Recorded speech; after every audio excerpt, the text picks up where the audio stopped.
It's the ESCtips.com Eurovision Road to Vienna podcast. Eurovision Weg nach Wien podcast. Warning: no Wiener jokes will be permitted during this broadcast. Join us as we sort the contenders from the duds with our adept panel of Eurovision experts. Good morning, good afternoon, good evening, depending on when you're listening to this. Welcome, bienvenue, willkommen, bienvenidos, benvenuti, benvindo, velkommen, tervetuloa, and if you're listening in Russia, nice hot pants, Vlad. Dobro pazhalovat. To the second ESCtips preview of the 2015 Eurovision Song Contest, which will take place this year in Vienna. We will be previewing the second half of the first semi-final.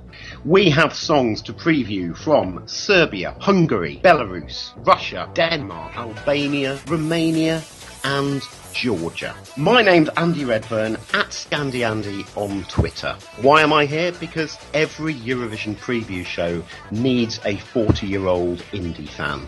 But who else have we got here today? Well, to start off with, you don't want to be your twerpy hamster Dave. He's not going to be your boyfriend. It's too late. He looks over all the maps trying to escape because he's tired of your sweet cheesecake. It's the owner, the main writer of ESCtips.com. It's Gavin Lambert, the Gavster. Welcome, Gav. Thank you, Andy, for another thrilling intro. How are you this week? The usual, same old, same old. Okay, but we've got another guest tonight, haven't we? We have. Do you remember who it is? Vaguely. Well, all I know about him is that he melted the ice of the polar caps, found the raiders of the Lost Ark, solved a case for the genius from Baker Street, helped to clean the Central Park. He created the plan for the Chinese wall, went to desert, made it rain, swam through a shark tank bloodily, found Atlantis, by the way. But today, he's got a pod to make. Welcome, Rob Ferber from entertainmentodds.com. Hi Andy, terrific intro, love that. Thanks for inviting me on again. All my pleasure. So, how's life at entertainmentodds.com, Rob?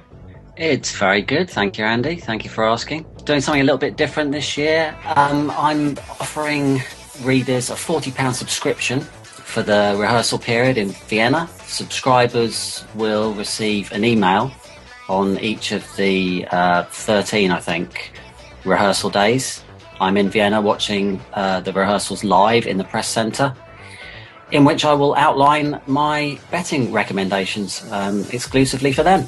On to the business of the day.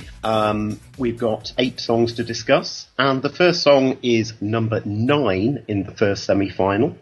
It is Serbia with Bojana Staminov with, well, in the Serbian final it was called Ceo svet je moj, but now it is called Beauty Never Lies. Gavin, surely Beauty's never lied to you. I don't really know what to make of this song. It's nice to see Serbia back in the contest, but to have any certainty of making the final, I feel they should have avoided the Valentina Monetta's chrysalid type writing. Chrysalid finished 11th in Malmo. Serbia should have more friends, but to assume that they qualify on that basis is a bit risky. In 2013, they had Croatia and Montenegro to call upon for support, in addition to the prized pimp slot in the running order. This year, only Macedonia could be considered a reliable ally, and even then they might be expected to award Albania the big points. But as I said, in referencing Valentina Monetta's Chrysalid, these split personality, oge-focused songs do struggle. And we saw it with Estonia's Rockefeller Street in Dusseldorf. It's a jarring package, and the screeched big notes, they won't infuse the viewers, and I think the televote will definitely struggle to push them over the line. I would err on the side of non-qualification, but I do recognise that Serbia might be rescued by its distinctiveness. I think that's the one hope that Serbia fans have. Okay, thank you. Well, I quite like the video. I get the sense, because I did watch this when it won the Serbian national final, And I haven't compared the two English versions and Serbian versions. I get the sense it's been slightly de-Balkanized since. I like the up-tempo. It's in keeping lyrically. And overall, I would have to give it a rating of not bad, which, as regular listeners to this podcast would tell you, is a pretty glowing review from me. So, Mr. Ferber, what do you think?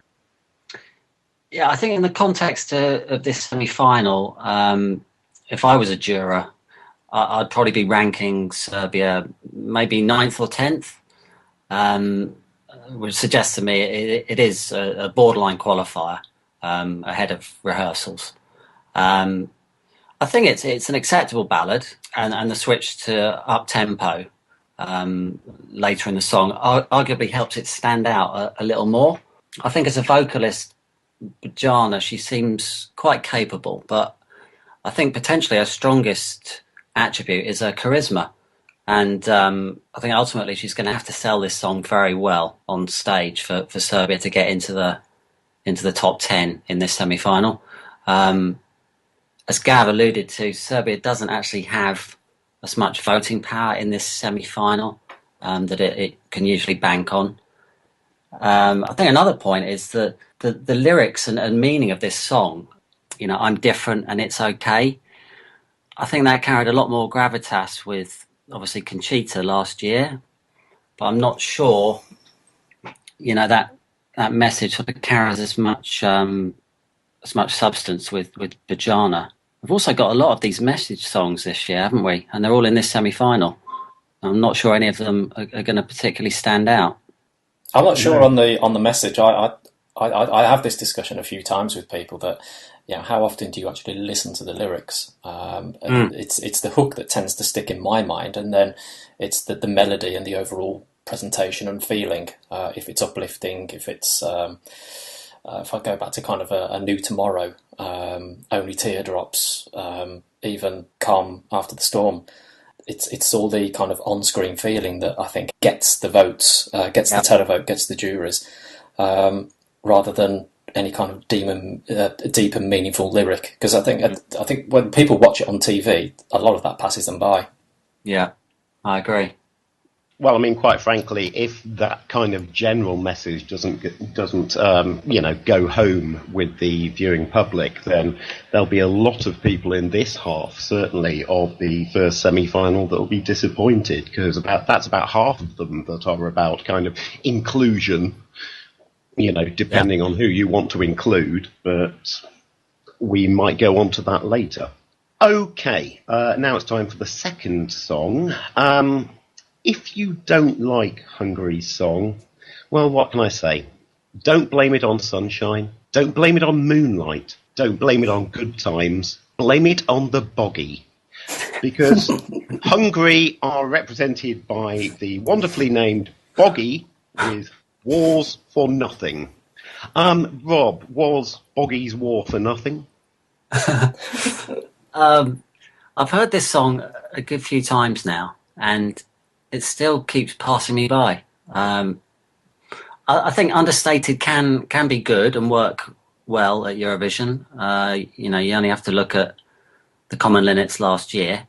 But for me, this is just a bit too insipid. I also think it's in danger of getting a little bit lost because it's going to be lodged between Serbia and obviously the Belarusian tune, which follows. I'm also not sure the whole anti-war thing is going to resonate that powerfully.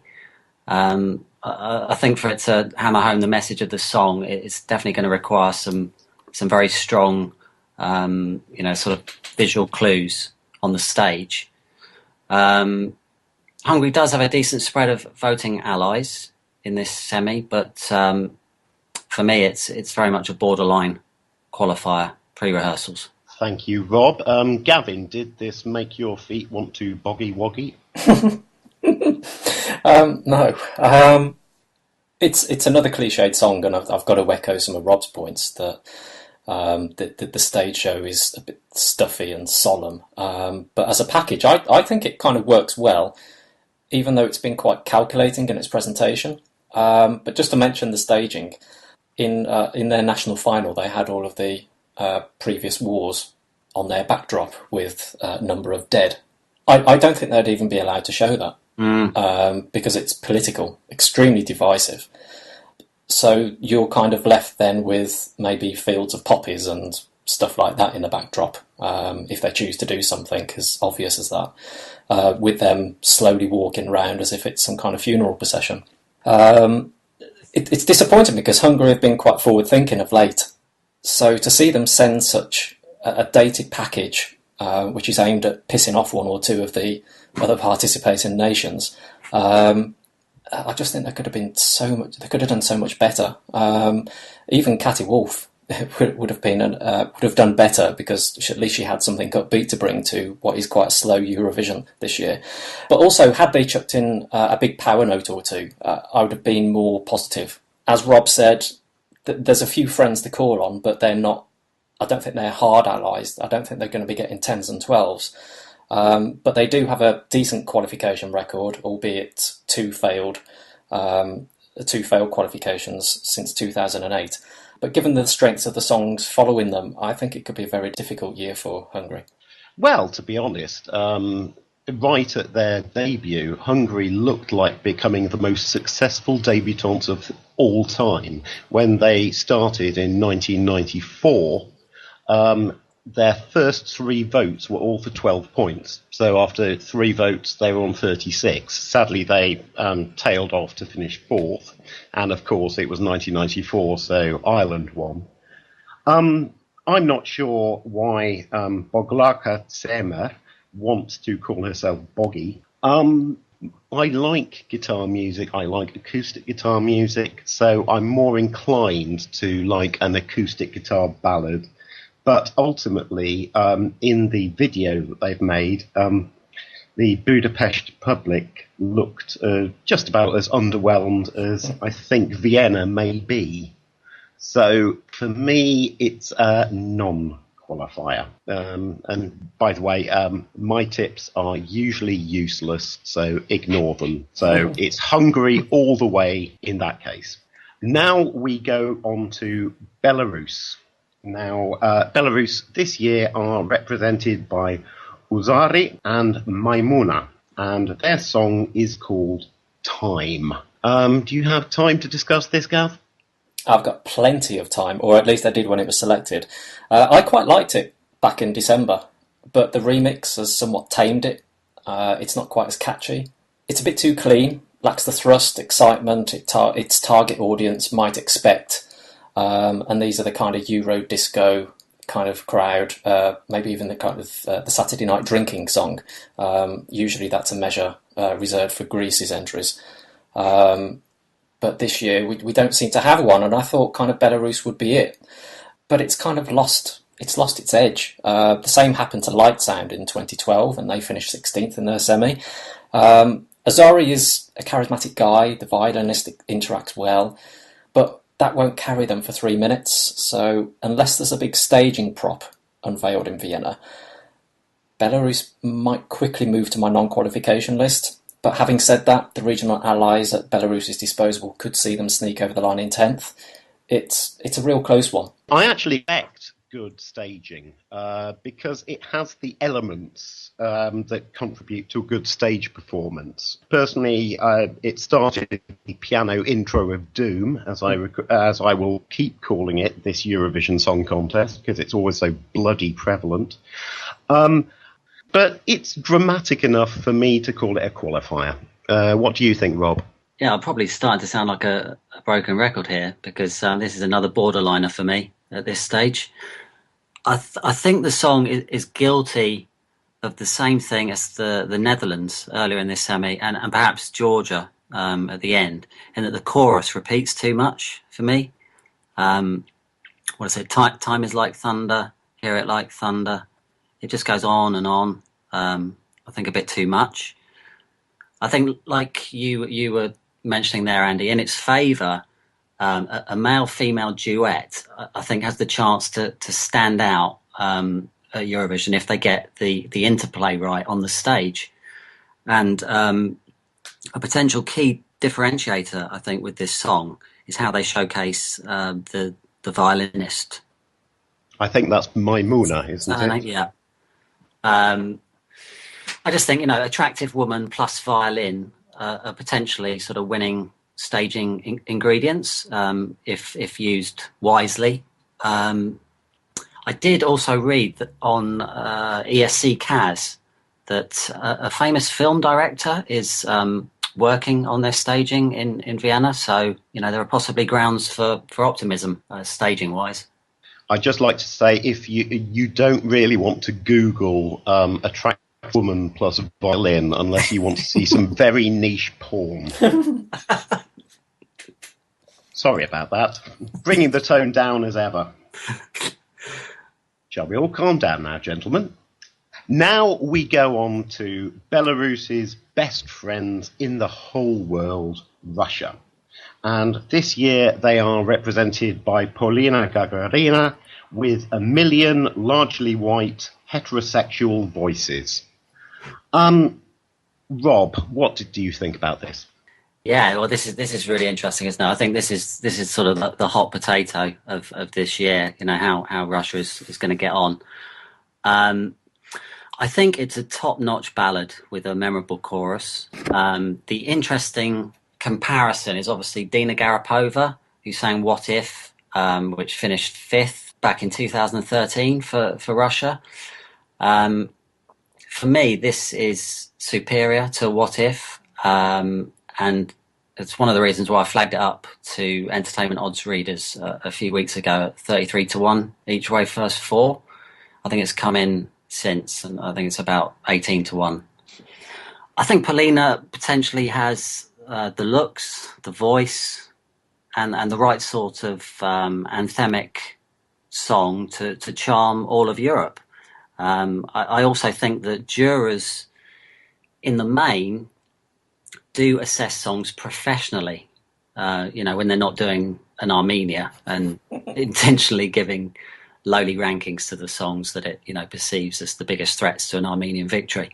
I also think televoters are generally fair-minded and quite fickle. So I think if they enjoy the song, they will vote for it. I'd put Russia's 7th last year and the lowly score that the Tolmachevi twins achieved completely down to the fact that the song was very poor. It didn't extend beyond Russia's core loyal vote base.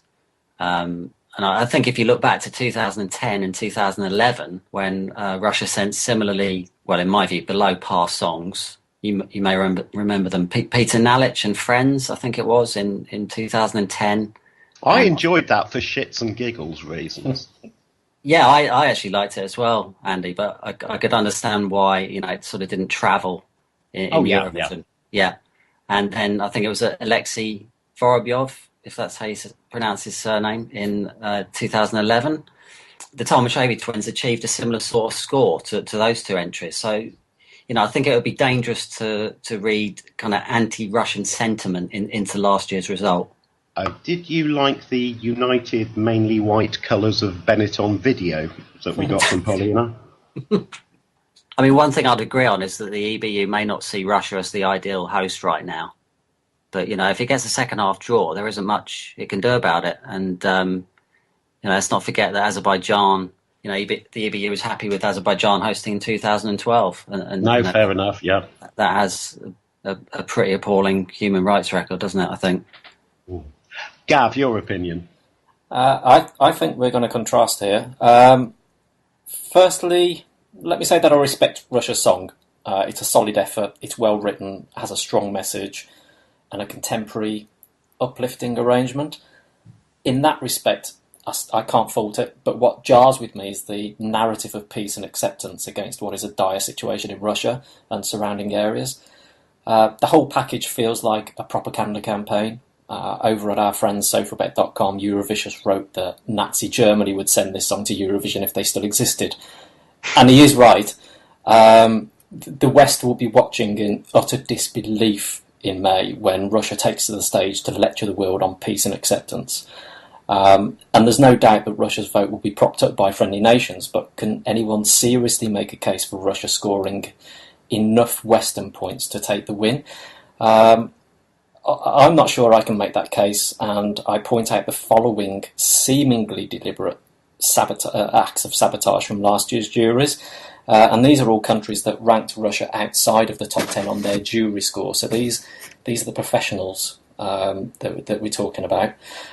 So Albania ranked them 25th, Australia 15th, Belgium 12th, Estonia 24th, Finland 22nd, France 25th, Germany 19th, Hungary 16th, Iceland 13th, Ireland 12th, Israel 14th, Italy 20th, Latvia 21st, Montenegro 23rd, Norway 24th, Poland 20th, Portugal 20th, Romania 24th, San Marino 24th, Slovenia 18th, Spain 23rd, Sweden 14th, Switzerland 19th, and the Netherlands 17th.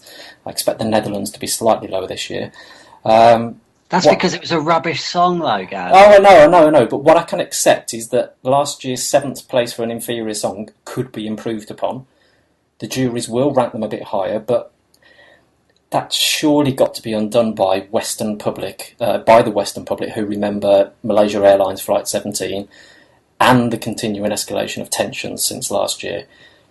The difference between last year is that the situation was still in its infancy, whereas this year so much has happened and continues to happen, and Russia's influence in Europe has changed and has escalated far beyond what we had in 2014, and I think that's going to be on people's minds, as we saw at London, or as we read, and was cleverly disguised by the BBC, that Dima Bilan was booed quite roundly for the 60th anniversary concert.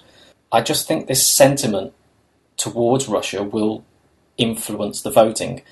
It might not influence everyone. You'd like to think that many people take quite a fair-minded, balanced view when assessing songs, and that part of your argument I really do accept. But I just think in the back of people's minds, people that are quite switched on, watch the six o'clock news, don't watch Russia Today. I think they're going to be slightly more influenced, and I definitely think the jurors will be. Last year, I think the few points that did stand out is that the UK and I believe Sweden, I don't think it was Denmark actually, did rank them a bit higher. They were in the top 10. So I think there will be some jurors that are quite deliberate and maybe even apologetic and say, okay, we recognise the song is good, we're going to deliberately separate the politics away from it, and we're going to award you maybe even more points. Because that's, if you think about the BBC, it's, it won't focus on the negatives, it always focus on the positives. So I think there will be some jurors that do that, but I think there will be too much negative, and I think it will cost them the win. Okay, I like the fact that we've got an ESCtips exclusive here, because when you were reading out the list of voting, seemingly Australia put Russia in a low position last year. Did I say Australia instead of Austria? Yes. Oh, sorry. Such is life. Maybe the same thing can happen this year. We shall see, indeed. I don't know how many Russian immigrants there are in Australia, but yes. I mean, for me, yes, the fact that Russia do a song about inclusivity, seemingly on the surface anyway, well, it's much like Israel always has a peace song, but then vote in Netanyahu at the election. It will probably be booed. To me, just as a whole, the song just reminds me a bit of Molly last year, but it will get more votes. Okay, for the only time in this half of the semi-final, we move out of the ex-communist bloc, but not particularly to warmer climes. We go to Denmark. I don't think anything will ever better Valentina Moretta's social media song, but Denmark, they're giving it a go anyway, with their group Anti-Social Media and The Way You Are. Gav, just like Billy Joel, do you love them just the way they are? I think as a visual package, they're brilliant. This was another song that seemed to stand out back when it was selected, but since then it's drifted from 25 to 1 to well over 300 to 1 in the markets, which is crazy for what is quite a catchy, well-structured song that already looks good on TV, and the TV aspect is the important point. But I think Denmark's biggest challenge, though, is making the final. They were drawn into a slightly Eastern-leaning semi-final where this sound might lack traction. They don't have big allies to rely on. The Danes need to pick up a haul of mid-range points from most of the field to get through. The Western-leaning nations able to vote in this semi should help their cause. They would be Austria, Australia, Belgium and Netherlands, then maybe light support from Finland, France, Greece, Estonia, maybe Spain. I wouldn't totally rule out Eastern points because, let's face it, anti-social media, they're good at what they do and they sell the package well on TV. All Night Long in 2008 showed a bit of Eastern love for the genre. So if their performance matches the strength of their Melody Grand Prix win, they should get through in maybe 7th to 10th. But I think it just depends how others up their game. Slightly nervous about Albania following it. If that has a very strong package, visual package, then it might just send Denmark down the memory hole. Rob, what's the size of your package? This is another borderliner for me, pre-rehearsals at least. Gav, there was sort of Albania. I think the fact that Denmark's between Russia and Albania, I think it's in danger of coming across as a bit lightweight. It's also just so generic for me. It seems to be what Denmark specialises in, sending to Eurovision, at least in recent years. I suppose the counter argument is that this sort of inoffensive pop fodder, for want of a better description, can do well at Eurovision. You only have to look at Basim, wasn't it, for Denmark last year, finishing 9th. You could also argue, like Gav was saying, it's radio friendly. It's got a sort of a feel good vibe to it, and the lead vocalist of the band, I think, is competent enough. And it also stands alone in this semi-final as the only, boy band tune. We've seen bands generally do pretty well in recent years. I was just looking back to last year, and we had Iceland, Malta, Finland, and Switzerland all qualifying, and they were all bands. I do think it's one sort of more maybe for the younger televoters. For someone like me, it's just too insubstantial, really, and it's so kind of inoffensive that actually I'm extremely offended by it, to be honest. I like that comment, actually. It's so inoffensive that I'm offended. That's how I feel about, most things in the world, actually. But all I would say, I made a few notes. A friend in London, ? And then I settled on McBusted, who they most sound like. Yeah, and in exactly. fact, they have the line, "It's all about you," which was a hit for McFly. So quite frankly, I hope they do really, really badly and fold up and their careers die like a crushed mosquito. From Denmark, we move a fair distance down to Albania. Albania are this year represented by El Haidi Dani with I'm Alive. Rob, is there any life in this one? Yeah, I think there is, Andy. Like the Russian song, I really like this on first listen. It actually reminds me of the sort of thing Beyonce might release and have a hit with. I think like Polina for Russia, we're assured a solid live vocal from El Hadi, is it? And I did also notice that Albania could have done with Italy voting in this semi, because she won The Voice there, didn't she, back in I think 2013. But I missed that series. Yes, she did. Yeah. The Well live, I definitely think this has enough quality to comfortably proceed to the final. Okay, I mean, to be honest, I reviewed all of these again this morning and just made notes. And my only notes say nothing to say, really. This contest has really embraced the mediocre, as has the mainstream music scene. There's nothing inspiring, nothing interesting. And talking about nothing inspiring and interesting, Gavin, what do you think? What would you like me to answer? What do you think of these songs? Right, well, yeah, for some reason, the markets have continually underrated this song. But I think it's for the points that I think both of you echo, that it does kind of go under the radar. It is quite gentle. But I do think when it's presented as the 3-minute package with El Haider delivering the vocal, I think it'll shine far brighter than what it has to date. The question I like to ask myself is, if the likes of Russia, Azerbaijan or Sweden sent this song, I think the odds would be quite different. And there are arguably 2 songs from the Balkans, Southern Europe region that will attract the votes, and that's Italy's Grande Amore and Albania's I'm Alive. So a song that could be getting the 10s and 12s from its regional allies, in addition to picking up decent marks from the juries from other nations. I think the odds for Albania are quite generous, especially when you consider how radio-friendly I'm Alive is.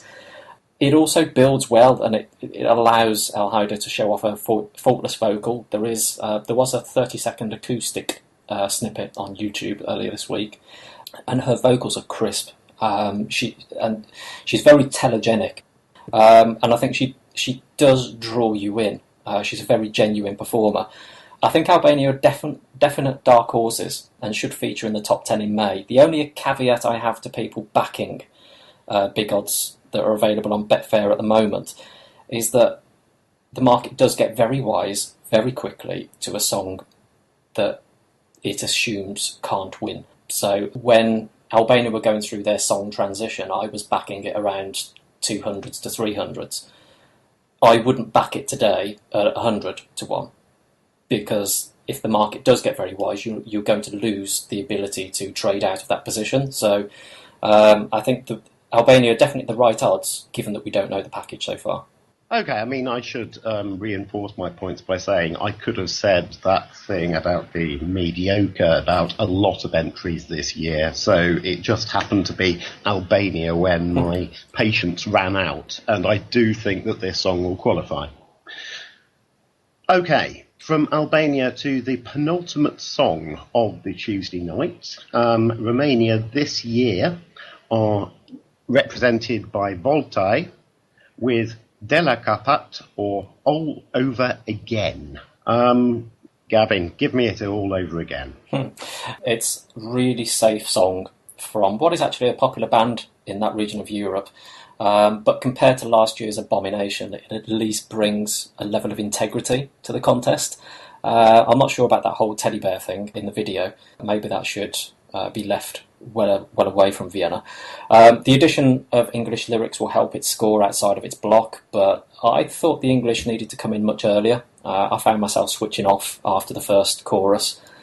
So I think the televote will be dependent on Romanian diaspora, which tends to be well motivated, so they should do reasonably well on the televote. Not so sure about the juries. I've no issue with qualification, but not too certain on the top 10. I would probably lay that position. Maybe a slightly higher finish than Armenia's Dorians. Okay, I'll just read out my notes in full. F pipes? Nope, nothing. Not too bad. Rob, could you just elaborate on that, please? Well, I think Volta, like Gav was saying, they're an accomplished rock band, aren't they? And I think this is an accomplished song, to be fair. They do look like old rockers, and they're maybe not the most telegenic, which could count against them a little bit. Another concern for me, again, like Gav was saying, the switch to English towards the end. I just think any song when they do like a dual language version like this, I think there's a danger that it can confuse televoters a little bit. Although it is just at the very end, it's not sort of half and half. But I don't really like that.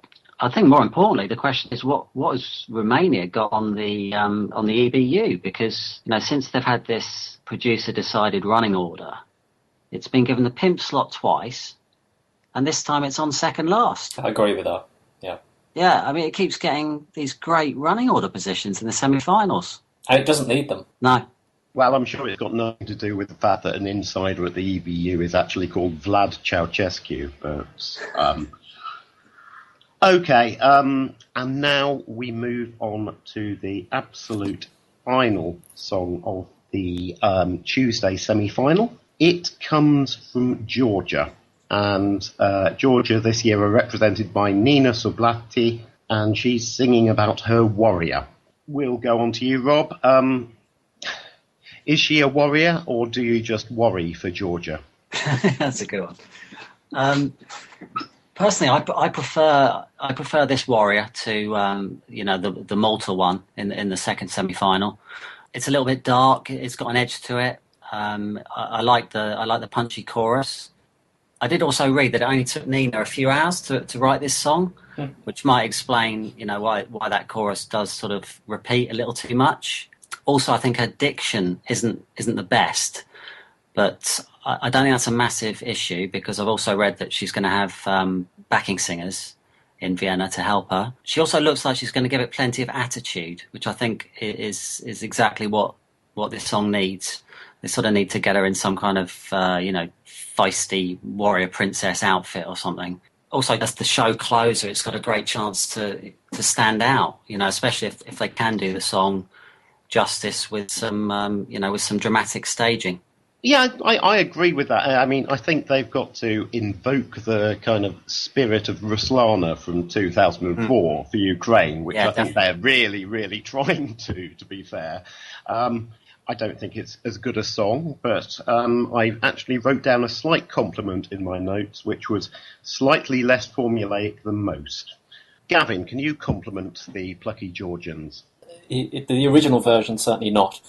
But I've come around to thinking that it's the stronger of the Warrior packages, having previously discounted it. It has come a long way, but I don't think it's come far enough to my ears. The drama has been upped and the melody has been tightened, but I still think it lacks enough layers to keep viewers interested for 3 minutes. The staging for this song is the crucial element, though. If they go all Moldova 2014, then, to be frank, it's buggered. The danger is that they go too dark and Nina will continue to come across as an aggressive female. That wouldn't be a successful package to take to Eurovision.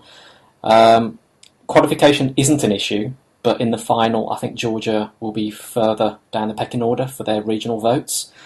But as I said a moment ago, the staging will tell us exactly how this song will do, but I'm not expecting them to beat Russia or Azerbaijan. Okay, and with that, we finish our reviews of the first semi-final, the 16 songs that will be battling to make it to Saturday's Eurovision Song Contest. So, I'd now like to ask our valued contributors which 6 out of these 16 songs will not make it to Saturday's final. I will start, just because it's easier to have the person who knows least about these kind of things starting, so you can just ignore my advice. In running order in the semi-final, I have the 6 not to make it as being Moldova, Armenia, the Netherlands, Macedonia, Hungary, and Denmark. Rob, what do you think? Yeah, I mean, obviously, it's so difficult pre-rehearsals. I'm not gonna sit on the fence. I will give you my 6, but with that proviso, obviously. But yes. Everything will change when we start seeing the live rehearsals. The 6 for me at the moment that are possibly struggling would be Moldova, Armenia, Netherlands, Finland, Serbia, and Hungary. Okay, so you agree with me on 4 of those. Yeah. I think that you might have another one in common with Gav, but we'll see. Bear in mind that neither of you have a half-Finnish wife. So, Gavin, what are your 6 that will not make the cut? Again, like Rob, I'm going to flash a big red disclaimer in neon lights saying subject to rehearsals. I'm going to go with Moldova, Armenia, Netherlands, Finland, Hungary, and Denmark. So there's some amount of agreement here. So you agreed with me about 5 of them. Obviously, those who've listened to last week's podcast will agree that we'll never agree on I think the interesting thing from this semi-final is a few people that I speak to is that we do think it's going to be 4 qualifiers from the first half and 6 from the second half. It certainly looks that way, although, we're always there to be surprised. And after that judgment, it's time for us to close down the podcast for another week. My huge thanks once again to Rob Thurber from entertainmentodds.com. Check out entertainmentodds.com, by the way. Thank you, Rob. Thanks very much, Andy. Thanks guys, for having me on again. And my huge thanks as ever to Gavin Lambert, both for owning, writing for, and doing everything behind ESCtips.com, and also for producing this podcast. Cheers, Gav. That's my pleasure. Thanks for presenting, and thanks for taking part, Rob.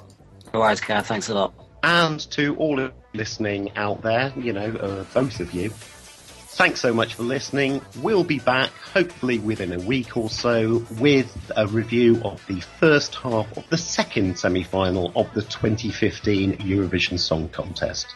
Until then, this is Andy Redfern saying good morning, good afternoon, good evening, good night, wherever you are. Thank you. Bye-bye.